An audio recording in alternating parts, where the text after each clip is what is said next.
ਸਤਿ ਸ੍ਰੀ ਅਕਾਲ। ਤੁਸੀਂ ਦੇਖ ਰਹੇ ਹੋ ਪੰਜਾਬ ਟੁਡੇ। ਮੈਂ ਹਾਂ ਅਰਵਿੰਦਰ ਤਨੇਜਾ। ਗੱਲਬਾਤ ਕਰਾਂਗੇ ਅਸੀਂ ਕਿਸਾਨੀ ਦੀ, ਗੱਲਬਾਤ ਕਰਾਂਗੇ ਅਸੀਂ ਫਸਲੀ ਚੱਕਰ ਦੀ, ਜਿੱਥੇ ਸਾਡੇ ਪੰਜਾਬ ਦੇ ਵਿੱਚ ਔਰ ਖਾਸ ਕਰਕੇ ਸਾਡਾ ਜ਼ਿਲ੍ਹਾ ਫਾਜ਼ਿਲਕਾ ਦੇ ਵਿੱਚ ਵੱਡੇ ਪੱਧਰ ਤੇ ਕਿਸਾਨ ਰਿਵਾਇਤੀ ਫਸਲਾਂ ਦੇ ਚੱਕਰ ਦੇ ਵਿੱਚ ਫਸੇ ਹੋਏ ਆ। ਉੱਥੇ ਹੀ ਕੁਝ ਕਿਸਾਨਾਂ ਦੇ ਵੱਲੋਂ ਇੱਕ ਸ਼ੁਰੂਆਤ ਜਿਹੜੀ ਹੈ ਉਹ ਕੀਤੀ ਗਈ ਹੈ ਇਸ ਫਸਲੀ ਚੱਕਰ ਦੇ ਵਿੱਚੋਂ ਬਾਹਰ ਨਿਕਲਣ ਦੀ। ਤਾਂ ਆਰਗੈਨਿਕ ਖੇਤੀ ਜਿਹੜੀ ਆ ਉਹ ਵੀ ਕੀਤੀ ਜਾ ਰਹੀ ਹੈ। ਤਸਵੀਰਾਂ ਜਿਹੜੀਆਂ ਉਹ ਤੁਹਾਨੂੰ ਅਸੀਂ ਦਿਖਾ ਰਹੇ ਹਾਂ। ਅਸੀਂ ਇਸ ਟਾਈਮ ਪਹੁੰਚੇ ਹਾਂ ਫਿਰੋਜ਼ਪੁਰ ਫਾਜ਼ਿਲਕਾ ਹਾਈਵੇ ਤੇ, ਜਿੱਥੇ ਪੇਸ਼ੇ ਤੋਂ ਐਡਵੋਕੇਟ ਨਿਤਿਨ ਮਿੱਡਾ ਅਤੇ ਸਚਿਨ ਮਿੱਡਾ ਬ੍ਰਦਰਸ ਦੇ ਵੱਲੋਂ ਇੱਕ ਸ਼ੁਰੂਆਤ ਜਿਹੜੀ ਉਹ ਕੀਤੀ ਗਈ ਹੈ। ਬਾਗ ਲਗਾਇਆ ਗਿਆ, ਰਿਵਾਇਤੀ ਫਸਲਾਂ ਦੇ ਚੱਕਰ ਤੋਂ ਬਾਹਰ ਨਿਕਲ ਕੇ ਖੇਤੀ ਕੀਤੀ ਗਈ ਹੈ। ਬਾਗ ਦੇ ਵਿੱਚ ਜਿੱਥੇ ਤਕਰੀਬਨ 20 ਤਰ੍ਹਾਂ ਦੇ ਫਰੂਟ ਲਗਾਏ ਗਏ ਆ, ਉੱਥੇ ਹੀ ਸਬਜ਼ੀਆਂ ਜਿਹੜੀਆਂ ਉਹ ਵੀ ਲਗਾਈਆਂ ਗਈਆਂ, ਜਿਸ ਦੀ ਮਿਸਾਲ ਜਿਹੜੀ ਹੈ ਉਹ ਮਿਲ ਰਹੀ ਹੈ ਕਿ ਬਿਲਕੁਲ ਆਰਗੈਨਿਕ ਖੇਤੀ ਜਿਹੜੀ ਆ ਉਹ ਕੀਤੀ ਗਈ ਹੈ। ਔਰ ਤੁਸੀਂ ਦੇਖ ਸਕਦੇ ਆ ਕਿ ਸ਼ਲਗਮ ਜਿਹੜਾ ਹੈ ਤਕਰੀਬਨ 2.5 ਤੋਂ 3 ਕਿਲੋ ਦੇ weight ਦਾ ਜਿਹੜਾ ਹੈ ਉਹ ਸ਼ਲਗਮ ਹੈ। ਔਰ ਗੱਲਬਾਤ ਕਰਾਂਗੇ, ਸਾਡੇ ਨਾਲ ਮਿੱਡਾ ਬ੍ਰਦਰਸ ਮੌਜੂਦ ਨੇ, ਪੁੱਛਾਂਗੇ ਉਹਨਾਂ ਤੋਂ ਕੀ ਕਹਿਣਾ ਉਹਨਾਂ ਦਾ, ਇਸ ਖੇਤੀ ਦਾ ਕਨਸੈਪਟ ਜਿਹੜਾ ਉਹ ਕਿਸ ਤਰ੍ਹਾਂ ਦੇ ਨਾਲ ਆਇਆ। ਜੀ ਸਰ, ਸਵਾਗਤ ਹੈ ਜੀ। ਨਮਸਕਾਰ ਰਵਿੰਦਰ ਜੀ, ਤੁਹਾਡਾ ਔਰ ਤੁਹਾਡੇ ਦਰਸ਼ਕਾਂ ਦਾ ਬਹੁਤ ਜ਼ਿਆਦਾ ਜੀ ਆਇਆਂ ਨੂੰ, ਔਰ ਲੋਹੜੀ ਦੀਆਂ ਬਹੁਤ ਬਹੁਤ ਮੁਬਾਰਕਾਂ ਤੁਹਾਨੂੰ ਜੀ। ਜੀ ਤੁਹਾਨੂੰ ਵੀ ਸਰ, ਕਿੱਦਾਂ ਕਨਸੈਪਟ ਆਇਆ? ਆਮ ਤੌਰ ਤੇ ਪੇਸ਼ੇ ਤੋਂ ਵਕੀਲ ਹੋ ਤੁਸੀਂ, ਔਰ ਖੇਤੀ, ਔਰ ਉਹ ਖੇਤੀ ਦੇ ਵਿੱਚ ਵੀ ਜਿਹੜਾ ਬਦਲਾਅ, ਤੁਸੀਂ ਕਿਉਂ ਨਹੀਂ ਜਿਹੜੀਆਂ ਰਵਾਇਤੀ ਫਸਲਾਂ ਹੈਗੀਆਂ, ਚਾਹੇ ਉਹ ਕਣਕ ਹੈ ਚਾਹੇ ਝੋਨਾ, ਤੁਸੀਂ ਉਹਨਾਂ ਨੂੰ ਕਿਉਂ ਨਹੀਂ ਚੂਜ਼ ਕੀਤਾ? ਜੀ ਭਾਜੀ, ਗੱਲ ਇਸ ਤਰ੍ਹਾਂ ਹੈ ਕਿ ਅਸੀਂ ਪੈਦਾਇਸ਼ੀ ਤਾਂ ਅਸੀਂ ਜ਼ਿਮੀਂਦਾਰ ਹਾਂ, ਲੇਕਿਨ ਚਲੋ ਪੇਸ਼ਾ ਲੈ ਗਿਆ ਇੱਕ ਪਾਸੇ।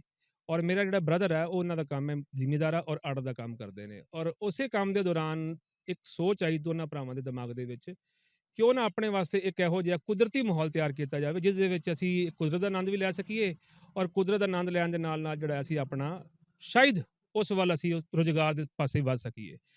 ਤਾਂ ਉਸ ਕਨਸੈਪਟ ਨੂੰ ਅਸੀਂ ਪਿਛਲੇ 2 ਸਾਲ ਤੋਂ ਕਰੀਬ ਅਸੀਂ ਸੋਚ ਰਹੇ ਸੀ, ਔਰ 10 ਮਹੀਨੇ ਪਹਿਲਾਂ ਭਾਈ ਸਾਹਿਬ ਦੇ ਮਨ 'ਚ ਵਿਚਾਰ ਆਇਆ ਵੀ ਆਪਾਂ ਬਾਗਬਾਨੀ ਦਾ ਕੰਮ ਸ਼ੁਰੂ ਕਰੀਏ। ਔਰ ਉਹ ਸ਼ੁਰੂਆਤ ਦੇ ਵਿੱਚ ਸੋਚ ਇਹੀ ਰੱਖੀ ਸੀ ਵੀ ਜਿਹੜਾ ਇਹ ਬਾਗਬਾਨੀ ਦਾ ਕੰਮ ਕਰਨਾ ਇਹ ਬਿਲਕੁਲ ਮਤਲਬ ਆਰਗੈਨਿਕ ਤਰੀਕੇ ਨਾਲ, ਔਰ ਜਿੰਨਾ ਵੀ ਕੈਮੀਕਲ ਹੋ ਸਕੇ। ਮਤਲਬ ਜਦੋਂ ਦੇਖੋ, ਕਿਧਰੇ ਨਾ ਕਿਧਰੇ ਕੈਮੀਕਲ ਜ਼ਿੰਦਗੀ ਵਿੱਚ ਤਾਂ ਹਰ ਜਗ੍ਹਾ ਲੋੜ ਹੈ, ਚਾਹੇ ਉਹ ਸਾਡਾ ਆਪਣਾ ਸਰੀਰ ਹੈ, ਚਾਹੇ ਉਹ ਫਸਲਾਂ ਨੇ, ਲੇਕਿਨ ਸਿਰਫ ਉੱਥੇ ਜਿੱਥੇ ਜ਼ਰੂਰਤ ਪਏ। ਲੇਕਿਨ ਪਰਮਾਤਮਾ ਦੀ ਕਿਰਪਾ ਨਾਲ ਪਿਛਲੇ 10 ਮਹੀਨੇ ਤੋਂ ਅਸੀਂ ਆਰਗੈਨਿਕ ਜਾਂ ਬਾਇਓ ਆਰਗੈਨਿਕ ਪ੍ਰੋਡਕਟ ਹੀ ਅਸੀਂ ਯੂਜ਼ ਕੀਤੇ ਨੇ। ਔਰ ਅੱਜ 10 ਮਹੀਨਿਆਂ ਦੇ ਵਿੱਚ ਪਰਮਾਤਮਾ ਦੀ ਕਿਰਪਾ ਨਾਲ ਜਿਹੜਾ ਬਾਗ ਹੈ ਉਹ ਸ਼ਾਇਦ ਆਪਣੀ ਸਕਸੈਸ ਵਾਲੇ ਪਾਸੇ ਵੱਧ ਰਿਹਾ ਹੈ। ਅੱਛਾ, ਆਮ ਤੌਰ ਤੇ ਧਾਰਨਾ ਇਹ ਹੁੰਦੀ ਹੈ ਸਾਡੇ ਜਿਹੜੇ ਨੌਜਵਾਨ ਜਨਰੇਸ਼ਨ ਹੈਗੀ ਆ, +2 ਕਰੋ, ਥੈਲੇ 'ਚ ਬੈਗ 'ਚ ਭਰੋ ਪੈਸੇ, ਏਜੰਟ ਨੂੰ ਦਿਓ ਤੇ ਜਹਾਜ਼ 'ਚ ਬਹਿ ਜਾਓ। ਕਿਸ ਤਰ੍ਹਾਂ ਨਾਲ ਦੇਖਦੇ ਹੋ ਕਿ ਮਿਹਨਤ ਕੀਤੀ ਜਾਵੇ ਤੇ ਇਸ ਪੰਜਾਬ ਦੀ ਮਿੱਟੀ 'ਚ ਇੰਨੀ ਤਾਕਤ ਨਹੀਂ ਹੈਗੀ ਕਿ ਸਾਡੀ ਜਿਹੜੀ ਇਹ ਪਰਵਰਿਸ਼ ਹੋ ਸਕੇ, ਸਾਡਾ ਜਿਹੜਾ ਜੀਵਨ ਵਿਆਪਨ ਹੈਗਾ ਉਹ ਵਧੀਆ ਤਰੀਕੇ ਨਾਲ ਹੋ ਸਕੇ? ਨੇਜਾ ਸਾਹਿਬ ਦੇਖੋ, ਤਾਕਤ ਤੁਹਾਡੇ ਸਾਹਮਣੇ ਪਈ ਹੈ। ਜੇ ਇਸ ਮਿੱਟੀ 'ਚ ਤਾਕਤ ਨਾ ਹੁੰਦੀ, ਤੁਹਾਨੂੰ ਤੁਸੀਂ ਸ਼ਲਗਮ ਤੁਸੀਂ ਦਿਖਾਇਆ ਆਪਣੇ ਸਰੋਤਾਵਾਂ ਨੂੰ ਕਿ ਸ਼ਲਗਮ ਦੇਖੋ ਵੀ ਸ਼ਲਗਮ ਕਿੱਡਾ ਵੱਡਾ ਹੋਇਆ, ਔਰ ਇਹ ਸ਼ਲਗਮ ਅਸੀਂ ਘਰ ਵਾਸਤੇ ਲਗਾਏ ਹੋਏ ਨੇ। ਔਰ ਇਹ ਸ਼ਲਗਮ ਅਸੀਂ ਖੁਦ ਇਹਨੂੰ ਪਕਾਇਆ, ਦੇਖਦੇ ਸੀ ਵੀ ਕੀ ਮਿੱਟੀ ਵਾਕਿਆ ਹੀ ਸਾਡੀ ਮਿੱਟੀ 'ਚ ਅੱਜ ਵੀ ਉਨੀ ਤਾਕਤ ਹੈ ਜਿੰਨੀ ਅਸੀਂ ਕਦੇ ਗੱਲ ਕਰਦੇ ਸੀ ਕਿ ਸਪਰੇਆਂ ਪਾ ਕੇ, ਰੇਹਾਂ ਪਾ ਕੇ, ਕੈਮੀਕਲ ਪਾ ਕੇ ਅਸੀਂ ਮਿੱਟੀ ਦੀ ਤਾਕਤ ਨੂੰ ਖਤਮ ਕਰ ਦਿੱਤਾ ਹੈ। ਬਟ ਬਿਨਾਂ ਸਪਰੇ, ਬਿਨਾਂ ਰੇ, ਔਰ ਇਹਦੇ ਸਪਰੇ ਰੇ ਵੀ ਨਹੀਂ ਕੀਤੀ, ਔਰ ਕੈਮੀਕਲ ਤੋਂ ਬਗੈਰ ਜਿਹੜੀ ਹੈ ਅਸੀਂ ਘਰ ਵਾਸਤੇ ਫਸਲ ਜਿਹੜੀ ਬੀਜੀ ਸਬਜ਼ੀ ਦੀ, ਔਰ ਉਹ ਤੁਹਾਡੇ ਸਾਹਮਣੇ ਉਹਦਾ ਸਬੂਤ ਹੈ ਕਿ ਇਹ ਮਿੱਟੀ ਅੱਜ ਵੀ ਓਨੀ ਪ੍ਰੋਡਕਟਿਵ ਹੈ ਜਿੰਨੀ ਪ੍ਰੋਡਕਟਿਵ ਸੀ। ਲੇਕਿਨ ਸਾਡਾ ਆਪਣਾ ਧਿਆਨ ਸੀ ਕਿ ਅਸੀਂ ਸ਼ਾਇਦ ਇਹਦੇ ਤੋਂ ਜ਼ਿਆਦਾ ਕਮਾਈ ਲੈਣ ਦੀ ਖਾਤਰ ਫਸਲਾਂ ਉਹ ਬੀਜਦੇ ਜਿਹੜੀ ਫਸਲਾਂ ਇੱਥੋਂ ਦੀ ਰਵਾਇਤੀ ਨਹੀਂ ਸੀ। ਜਿੱਥੇ ਤੱਕ ਗੱਲ ਹੈ ਬਾਹਰ ਜਾਣ ਦੀ, ਤਾਂ ਭਾਜੀ ਇਸ ਤਰ੍ਹਾਂ ਕਿ ਕੈਨੇਡਾ ਜਾ ਕੇ ਸਾਡੇ ਬੱਚੇ ਕੀ ਕਰ ਰਹੇ ਨੇ, ਸਟੋਰਸ 'ਚ ਲੱਗ ਰਹੇ ਨੇ।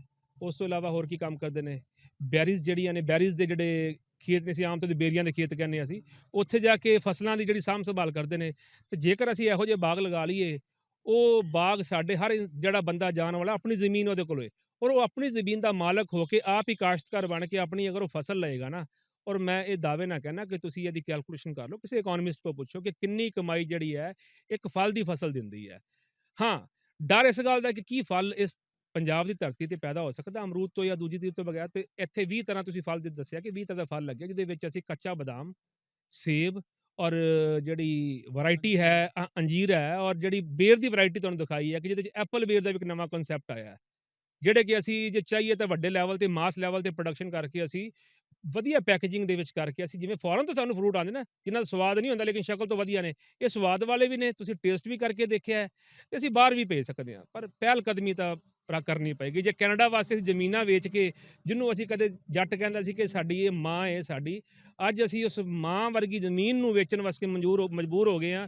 ਤੇ ਫਿਰ ਕੋਈ 1 ਸਾਲ ਜਾਂ 2 ਸਾਲ ਲਗਾ ਕੇ ਅਸੀਂ ਆਪਣੀ ਜ਼ਮੀਨ ਦੇ ਉੱਪਰ ਉਹੀ ਜਿਹੜੀ ਹੈ ਇਨਕਮ ਦਾ ਸਰੋਤ ਪੈਦਾ ਕਰਨ ਵਾਸਤੇ ਅਸੀਂ ਅੱਜ ਵੀ ਓਨੇ ਹੀ ਤਾਕਤਵਰ ਹਾਂ ਜਿੰਨਾ ਕਿ ਕਦੇ ਸਾਡੇ ਪੁਰਖ ਹੁੰਦੇ ਸੀ। ਤਾਂ ਮੈਂ ਇਹ ਜ਼ਰੂਰ ਕਹੂੰਗਾ ਭਰਾਵਾਂ ਨੂੰ ਕਿ ਪੰਜਾਬ ਨਾ ਛੱਡੋ, ਆਪਣੀ ਜ਼ਮੀਨ ਦੇ ਉੱਪਰ ਇਹੋ ਜਿਹੀਆਂ ਫਸਲਾਂ ਤੁਸੀਂ ਬੀਜੋ, ਕੋਸ਼ਿਸ਼ ਤਾਂ ਕਰੋ ਕੈਨੇਡਾ ਅਮਰੀਕਾ ਜਾ ਕੇ ਕਿਹੜੇ ਕਿ ਤੁਹਾਨੂੰ ਜਾ ਕੇ ਡਾਲਰ ਖਾ ਜਾਣੇ, ਜਿਹੜੇ ਪੇੜਾਂ ਨਾਲ ਮਿਲ ਜਾਣੇ ਨੇ, ਉੱਥੇ ਬ੍ਰਦਰ ਤੁਹਾਨੂੰ ਮਿਹਨਤ ਕਰਨੀ ਪੈਣੀ ਹੈ। ਤੇ ਮਿਹਨਤ ਆਪਣੀ ਧਰਤੀ ਤੇ ਕਰੋਗੇ ਤਾਂ ਆਪਣੇ ਪਰਿਵਾਰ ਦੇ ਵੀ ਨੇੜੇ ਰਹੋਗੇ ਤੇ ਆਪਣੀ ਜ਼ਮੀਨ ਦੇ ਨਾਲ ਵੀ ਜੁੜੇ ਰਹੋਗੇ।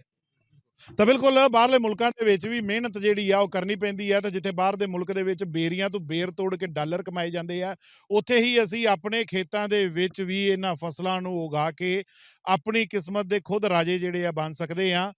ਤਾਂ ਇੱਕ ਨਵੀਂ ਸ਼ੁਰੂਆਤ ਜਿਹੜੀ ਹੈ ਉਹ ਜਲਾਲਾਬਾਦ ਹਲਕੇ ਦੇ ਵਿੱਚ ਕੀਤੀ ਗਈ ਹੈ ਮਿੱਡਾ ਬ੍ਰਦਰਜ਼ ਦੇ ਵੱਲੋਂ, ਔਰ ਇਸ ਸ਼ੁਰੂਆਤ ਨੂੰ ਜਿਹੜਾ ਕੀ ਹੈ ਬੂਰ ਲੱਗਦਾ ਹੋਇਆ ਵੀ ਦਿਖਾਈ ਦੇ ਰਿਹਾ। ਫਿਲਹਾਲ ਅਸੀਂ ਵੀ ਜਿਹੜਾ ਅਪੀਲ ਕਰਾਂਗੇ ਕਿਸਾਨ ਵੀਰਾਂ ਨੂੰ, ਜੇਕਰ ਕਿਸੇ ਕੋਲੇ 10 ਜਾਂ 20 ਏਕੜ ਜ਼ਮੀਨ ਹੈਗੀ ਹੈ ਤਾਂ ਐਕਸਪੈਰੀਮੈਂਟ ਦੇ ਤੌਰ ਤੇ 1 ਜਾਂ 2 ਏਕੜ ਦੇ ਵਿੱਚ, ਚਾਹੇ ਉਹ ਫਰੂਟ ਦੀ ਖੇਤੀ ਹੋਵੇ, ਚਾਹੇ ਉਹ ਸਬਜ਼ੀਆਂ ਦੀ ਖੇਤੀ ਹੋਵੇ, ਚਾਹੇ ਉਹ ਫੁੱਲਾਂ ਦੀ ਖੇਤੀ ਹੋਵੇ, ਉਸ ਨੂੰ ਜ਼ਰੂਰ ਕਰਨਾ ਚਾਹੀਦਾ ਹੈ। ਕਿਉਂਕਿ ਬਾਹਰਲੇ ਮੁਲਕਾਂ 'ਚ ਜਾਣ ਦੀ ਲੋੜ ਨਹੀਂ। ਜੇ ਅਸੀਂ ਆਪਣੇ ਖੇਤਾਂ ਦੇ ਵਿੱਚ ਹੀ ਮਿਹਨਤ ਕਰ ਲਈਏ ਤਾਂ ਫਿਰ ਇਹੀ ਕੈਨੇਡਾ ਤੇ ਇਹੀ ਅਮਰੀਕਾ ਹੈ। ਫਿਲਹਾਲ ਇੱਕ ਹੋਰ ਨਏ ਸ਼ਖਸ ਦੇ ਨਾਲ ਤੁਹਾਨੂੰ ਰੂਬਰੂ ਕਰਾਵਾਂਗੇ। ਮੈਨੂੰ ਦਿਓ ਇਜਾਜ਼ਤ। ਵੀਡੀਓ ਜਰਨਲਿਸਟ ਮੌਂਟੀ ਦੇ ਨਾਲ ਅਰਵਿੰਦਰ ਤਨੇਜਾ, ਪੰਜਾਬ ਟੁਡੇ, ਜਲਾਲਾਬਾਦ।